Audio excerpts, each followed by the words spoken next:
Right, moving on to a driver of the day and championship standings. And who would have guessed it? Fernando Alonso was the official driver of the day. And I think that's a fantastic call. It was glad to see it wasn't just a fan vote or a popularity contest, because Alonso deserved it, if you ask me. And he drove superbly for all the reasons we've mentioned before.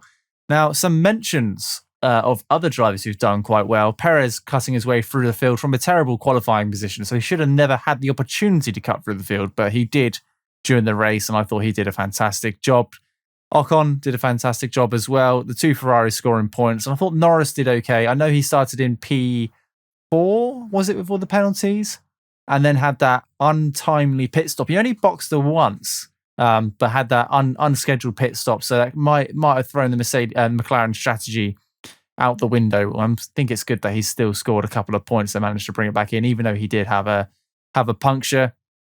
There's not many other drivers I can really say did a fantastic job. Stroll did, but a lot of drivers from P10 below just weren't anywhere in the race. So you've got the couple of drivers in the top 10 who did a really, really good job. But my driver of the day is in line with the public vote, and I have to give it to Fernando Alonso. Not because he started in P3 and ended up in P3, but he started in P2, didn't he? Was it P2 he started? Alonso started P3. Gasly was P2. I know you've forgotten about Gasly because he did nothing. He did terribly. But Alonso started in P3 and ended up in P3, which is a little bit underwhelming if you mention someone who did that in P7 or P8 or Lewis Hamilton in P1. But actually, it was the pace advantage he had over the majority of the field at the start of the race, and was trying to keep in touch with the Mercedes and the Red Bull. And it was a clear, like, that second best team. He was just doing a solid job by himself in the middle of, at the front of the field. And it was only until Perez caught up later on did he really get any threatening from behind. So Fernando Alonso gets my driver of the day. Yeah, I think that Fernando Alonso it wasn't just a fan vote popularity contest, like you said. He did very well.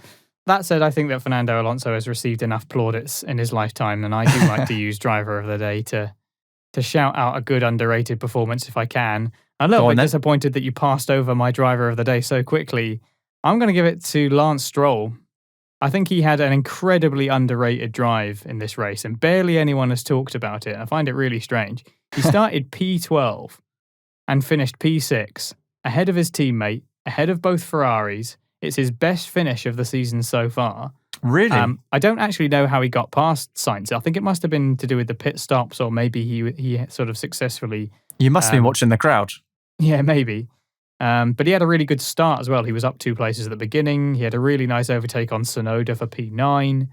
He did inherit 2 positions from the Bottas and Norris puncture-related mishaps, but just a really underrated drive, consistent pace. He made the one-stop work very nicely. The team had a really good handle on the strategy. And he was complaining about the car in practice. He really didn't seem happy at all, so he had to have a bit of a turnaround as well in terms of his comfort with the car. So I think that to go from P12 to P6 in a car that I would not describe as particularly competitive this season, in a race where a lot of one-stoppers were struggling, apart from the Alpines, I guess.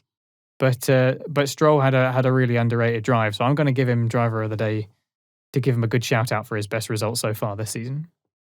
I can't believe it hasn't been picked up on social media or on the broadcast. Some people have mentioned it, but it's really gone under the radar for some reason. It's completely skipped my radar. I looked at the finishing results and I saw him in P whatever he was, and I thought, that's a good result. But I didn't realise it was his best of the season. And actually, yeah, the Aston Martin has been wildly underwhelming this year. And of course, Sebastian Vettel's his teammate, who's got all this experience, and you would think maybe is a better driver, but actually Stroll's done a fantastic job himself.